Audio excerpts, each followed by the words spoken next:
बिस्मिल्लाहिर्रहमानिर्रहीम। तो आज हम पढ़ेंगे रिस्पायरेशन के बारे में, ठीक है। तो सबसे पहले तो हम ये जानने की कोशिश करेंगे कि रिस्पायरेशन है क्या चीज़, ठीक है।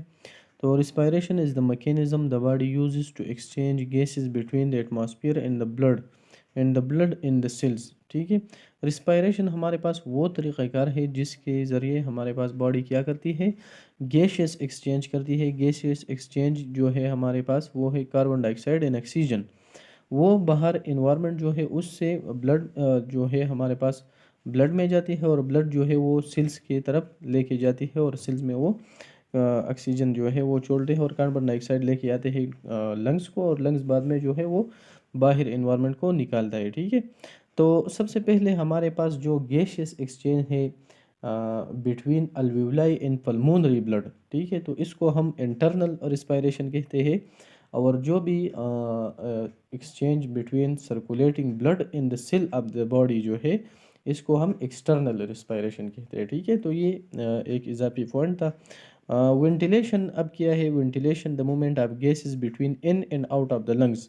जो भी मूवमेंट ऑफ गैसेस है, इंस्पायरेशन इन एक्सपायरेशन जो है, जो ऑक्सीजन अंदर की तरफ जाती है और कार्बन डाइऑक्साइड जो है वो बाहर इन्वायरमेंट में आती है, तो इसको हम वेंटिलेशन कहते हैं, ठीक है। अब डिफ्यूजन क्या है, diffusion the movement of oxygen and carbon dioxide between the alveoli and the red blood cells. जो मूवमेंट ऑफ ऑक्सीजन है और कार्बन डाइऑक्साइड है between the alveoli and the red blood cells, जो हमारे पास अगर आप देखिए रेड ब्लड सेल्स अल्वेओलाई के दरमियान जो गैसेस एक्सचेंज होता है, ठीक है, तो इसको हम डिफ्यूजन कहते हैं। और ये जो है ये without the expenditure of energy, without the expenditure of ATP वगैरह होता है, ठीक है। अब परफ्यूजन क्या है, perfusion the distribution of red blood cells to and from the capillaries. ये रेड ब्लड सेल्स जो है ये कैपिलरीज को जाते हैं, और बाद में जो कैपिलरीज के ज़रिए जो लंग्स में डी ऑक्सीजनेटेड ब्लड लेके आते हैं और वो बाहर इन्वायरमेंट में फिर लेके जाते हैं, ठीक है। तो इसको हम परफ्यूजन कहते हैं। फिजियोलॉजिकल कंट्रोल क्या है, फिजियोलॉजिकल कंट्रोल का मतलब ये है कि जो भी अगर आप देखिए रिस्पायरेशन जो है उनका सेंटर कहाँ है, वो कंट्रोल कहाँ से होता है, तो इसको हम फिजियोलॉजिकल कंट्रोल कहते हैं। The respiratory centre is the medulla oblongata. ये एमसीक्यूज पॉइंट ऑफ व्यू से आम है, जो कि ब्रेन स्टीम है, ठीक है। ये रिस्पायरेशन को कंट्रोल करते हैं, इंस्पायरेशन एंड एक्सपायरेशन को। द इनवॉलंटरी जो एडल्ट ब्रीथ्स जो है वो smooth uninterrupted pattern 12 to 20 breaths per minute. Adult का जो 12 to 20 ब्रीथ्स पर मिनट ये नॉर्मल रेंज ऑफ रिस्पायरेशन है, ठीक है। तो ये भी एमसीक्यूज पॉइंट ऑफ व्यू से अहम है। Ventilation is regulated by carbon dioxide, oxygen and hydrogen ion concentration in the arterial blood gases. Ventilation हमारे पास, मैंने आपको वेंटिलेशन पिछले स्लाइड में डिफाइन किया, लेकिन वेंटिलेशन जो ये जो है ये रेगुलेट कैसे हो सकता है, तो कार्बन डाइऑक्साइड, ऑक्सीजन और हाइड्रोजन आयन के ज़रिए ये रेगुलेट होता है, जो कि आर्टीरियल ब्लड में होती है, ठीक है। The most important factor in control of ventilation is the level of carbon dioxide. ये एमसीक्यूज पॉइंट ऑफ व्यू से अहम है कि जो मोस्ट इंपॉर्टेंट फैक्टर है in the control of ventilation वो है carbon dioxide in the arterial blood. In elevation in the carbon dioxide level causes the respiratory control system in the brain to increase the rate and depth of respiration। जब हमारे पास carbon dioxide का level increase हो जाता है तो ये brain को signal देते हैं, और ब्रेन जो है मेडुला ओब्लांगेटा क्या करती है, रिस्पायरेटरी रेट एंड डेप्थ को इंक्रीज करती है, ताकि कार्बन डाइऑक्साइड को क्या करे, वो बाहर निकाले, इन्वायरमेंट को, इन एटमॉस्फेयर को बाहर निकाले, ठीक है। तो आई रेशो जो है ये हम वेंटिलेटर में भी इंक्रीज करती है। तो इससे भी अगर एक बंदा है वो टाइप 2 रिस्पायरेटरी फेलियर में एक बंदा जो होता है वो कार्बन डाइऑक्साइड रिटेन करता है, ठीक है, वो कार्बन डाइऑक्साइड निकालता नहीं है, वो रिटेन करता है, तो इसको हम टाइप 2 रिस्पायरेटरी फेलियर कहते हैं। और इसके लिए हम आई वेंटिलेटर में आई रेशो इंक्रीज करते हैं, ठीक है, ताकि रिस्पायरेटरी रेट इंक्रीज हो जाए और मोर कार्बन डाइऑक्साइड जो है वो बाहर इन्वायरमेंट में आ जाए। The increased ventilatory effect remove excess carbon dioxide by increasing in exhalation, ठीक है। वेंटिलेटरी इफेक्ट जो है इंक्रीज, जब वो इंक्रीज हो जाता है तो कार्बन डाइऑक्साइड ज़्यादा एक्सहेल हो जाती है, ठीक है। मैकेनिज्म ऑफ ब्रीथिंग में इंस्पायरेशन है जो है ये एक्टिव प्रोसेस है, एक्सपायरेशन जो है ये पैसिव प्रोसेस है। And the between inspiration and expiration जो वक्फा होता है, ठीक है, तो इसको हम पास कहते हैं। इंस्पायरेशन, अब ये मैकेनिज्म अब ब्रीथिंग जो है इसमें सबसे पहले इंस्पायरेशन आता है, ठीक है। तो during the this page of respiratory centre send impulses along the phrenic nerves causing the diaphragm to contract. इसमें जो ब्रेन है, जो रिस्पायरेटरी सेंटर है, वो सिग्नल भेजता है डायफ्राम को थ्रू पेरिनिक नर्व्स, ठीक है, ताकि डायफ्राम जो है वो कॉन्ट्रैक्ट हो जाए और जो कैविटी है, चेस्ट कैविटी, वो इनलार्ज हो जाए ताकि एयर अंदर आ सके, ठीक है। Abdominal organ move downward in forward. जो भी एब्डोमिनल अर्गन है वो नीचे की तरफ जाती है और बाहर निकलती है, ठीक है। Increasing the length of chest cavity to move air into the lungs. और जो हमारे पास चेस्ट कैविटी का लेंथ होता है वो इंक्रीज हो जाता है और एयर जो है वो लंग्स में जाती है, ठीक है। The diaphragm move approximately 1 centimetre.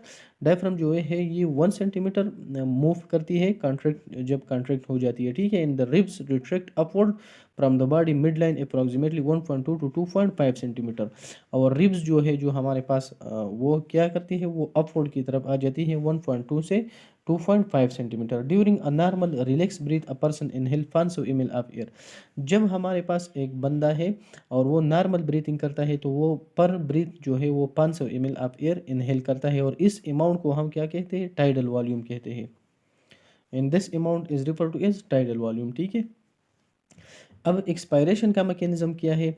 During expiration the diaphragm relaxes and the abdominal organ return to their original position. जब एक्सपायरेशन का वक्त आता है तो डायफ्राम जो है वो रिलैक्स हो जाती है, तो चेस्ट कैविटी का साइज जो है वो डिक्रीज हो जाती है, ठीक है। और एब्डोमिनल ऑर्गन जो है वो अपने ओरिजिनल पोजीशन पर आती है। तो जब चेस्ट कैविटी का साइज डिक्रीज हो जाती है तो लंग्स पर प्रेशर आता है और जो एयर है वो एक्सहेल हो जाती है, ठीक है, वो बाहर की तरफ आती है। The thorax decrease in size and thus the lung are compressed, the rib move downward and inward. Ribs जो है वो डाउनवर्ड हो जाती है, ठीक है, अंदर की तरफ जाती है। इन द स्टर्नम जो है वो भी इनवर्ड होती है, ठीक है। पास जो है ये the relaxation time between the inspiration and expiration. Inspiration और एक्सपायरेशन के दरमियान जो वक्फा होती है, तो ठीक है, जो रिलैक्सेशन टाइम होती है इसको हम पास कहते हैं। The normal breath rate and depth of ventilation is called यूपनिया। जो हमारे पास नॉर्मल होते हैं, यू हम कहते हैं ट्रू को, ठीक है। तो normal breath rate and depth जो है इसको हम यूपनिया कहते हैं, ठीक है। अब हमारे पास टाइप ऑफ ब्रीथिंग। हाँ, अच्छा, तो ये मैंने ये स्लाइड ऐड किया है इंस्पायरेशन एंड एक्सपायरेशन का, ठीक है। तो जब हमारे पास इंस्पायरेशन होता है तो थोरेसिक कैविटी जो है वो एक्सपेंड हो जाती है, वो जो है इनलार्ज हो जाती है। एक्सटर्नल इंटरकोस्टल मसल जो है वो एक कॉन्ट्रैक्ट हो जाती है और डायफ्राम जो है वो नीचे की तरफ जाती है, ठीक है। ये इंस्पायरेशन मैकेनिज्म है। एक्सपायरेशन का मैकेनिज्म ये है कि थोरेसिक कैविटी का जो है वो जो है लेंथ डिक्रीज हो जाती है। एक्सटर्नल इंटरकोस्टल मसल जो है वो रिलैक्स हो जाती है और डायफ्राम जो है वो अपने पोजीशन पर जाती है, तो वो लंग्स पर प्रेशर अप्लाई करती है। इसमें इस पैराग्राफ में आप देख सकती है, और लंग्स जो है वो एयर जो है वो बाहर की तरफ निकालती है, ठीक है। अब हमारे पास टाइप्स ऑफ ब्रीथिंग क्या है। तो टाइप्स ऑफ ब्रीथिंग, एक हमारे पास थोरेसिक ब्रीथिंग है, जो हमारे पास हम देखिए कि चेस्ट मूवमेंट से हम ऑब्जर्व कर सकते हैं और ये मोस्टली एडल्ट में होती है। दूसरा जो है ये डायफ्रामेटिक है, एब्डोमिनल, और ये हमारे पास जो है ये चिल्ड्रन में ज़्यादा होती है, ठीक है। And this is the involve the contraction in relaxation of the diaphragm, ठीक है, observe by the movement of abdomen. कौन से ऐसे फैक्टर्स हैं जो रिस्पायरेशन पर इफ़ेक्ट करती है, ठीक है। तो सबसे पहले इसमें आता है body position, exercise. Body position जो है वो इसको हम कहते हैं अर्थोपनिया, ठीक है। तो इसको जब बॉडी पोजीशन से रिस्पायरेशन में जो खलल पैदा होती है इसको हम अर्थोपनिया कहते हैं। एक्सरसाइज भी इफ़ेक्ट करते हैं, एक्यूट पेन भी इफ़ेक्ट करते हैं, medication, smoking, haemoglobin function, anxiety, abdominal trauma and neurological injury. ये इन्होंने याद करने के लिए एक फार्मूला दिया है, बीम्स हांस, ठीक है। Characteristic of respiration.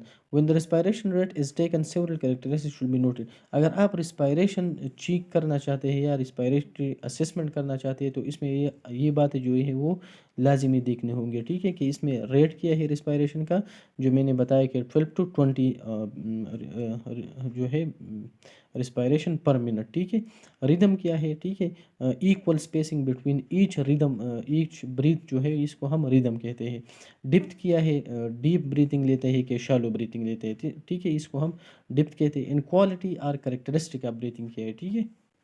तो respiratory rate is the number of respiration per minute, एक मिनट में जितने भी नंबर ऑफ ब्रीथिंग वो लेते हैं तो इसको हम रिस्पायरेटरी रेट कहते हैं। The normal respiratory rate per healthy adult जो है मैंने आपको बताया कि 12 to 20 साइकिल पर मिनट है। चिल्ड्रन है more rapid rate of breathing than adult, जो चिल्ड्रन है जो भी बच्चे हैं उनका रेट जो है रिस्पायरेटरी वो लिटिल बिट इंक्रीज हो जाती है फ्रॉम, ये फिजियोलॉजिकली होती है, ठीक है। न्यू बर्न का जो है ये 30 to 50 है। 1 to 2 ईयर जो है ये 20 to 30 है।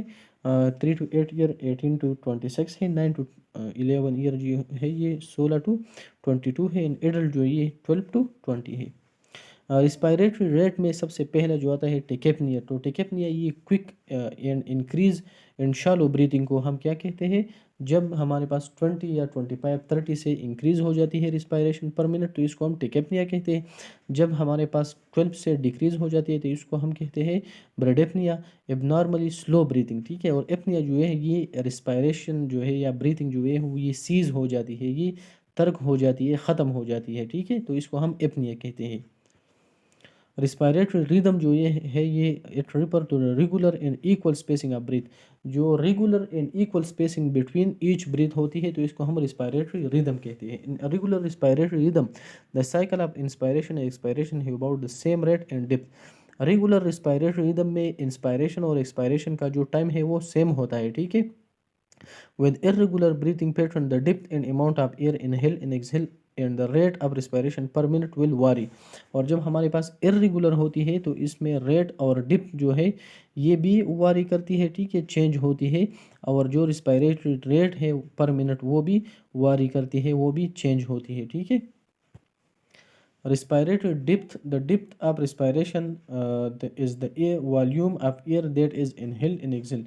जितना भी वॉल्यूम इनहेल होता है या जितना भी वॉल्यूम एक्सहेल होती है तो इसको हम क्या कहते हैं, जितना वॉल्यूम अंदर जाती है और जितना बाहर निकलती है इसको हम रिस्पायरेटरी डेप्थ कहते हैं। It is describe is shallow और डीप ब्रीथिंग, ठीक है। Rapid but shallow respiration occur in some disease condition, अगर एक बंदा है उसको उसका हाई फीवर है या शॉक में गया है, ठीक है, या सीवियर पेन है तो उसका रिस्पायरेटरी रेट जो है वो इंक्रीज होती है और इसको हम टिकेपनिया कहती है। Hyperventilation refer to deep in rapid respiration, hyperventilation हम किसको कहते हैं, डीप और रिपिड रिस्पायरेशन को, कि ब्रीथिंग जो है वो डीप भी होती है और रिपिड भी होती है तो इसको हम हाइपर वेंटिलेशन कहते हैं। हाइपो वेंटिलेशन जो कहते हैं हम शालो एंड स्लो ब्रीथिंग को कहते हैं, ठीक है। रिस्पायरेटरी क्वालिटी क्या है, respiratory quality or character refer to breathing pattern both normal and abnormal, के ब्रीथिंग पैटर्न क्या है, नॉर्मल ब्रीथिंग पैटर्न है कि एबनॉर्मल ब्रीथिंग पैटर्न है, ठीक है। Labour breathing refer to respiration that require greater effort from the patient. Labour breathing हम उस रिस्पायरेशन को कहते हैं कि एक बंदे को है वो तकलीफ होती है रिस्पायरेशन में, ठीक है, वो जो है वो रिस्पायरेशन करता है लेकिन बहुत मुश्किल, वो स्ट्रगलिंग करते हैं तो इसको हम क्या कहते हैं, लाबर ब्रीथिंग कहते हैं। डिस्पनिया ये भी एमसीक्यूज पॉइंट ऑफ व्यू से अहम है कि difficult in labour breathing during which the individual has a persistent unsatisfied need for air in feel distress, अगर एक बंदा है वो डिस्ट्रेस में होता है, ठीक है, तो इसको हम कहते हैं कि ये डिस्पनिया है। और डिफिकल्ट इन लाबर ब्रीथिंग वो लेता है तो इसको हम डिस्पनिया कहते हैं।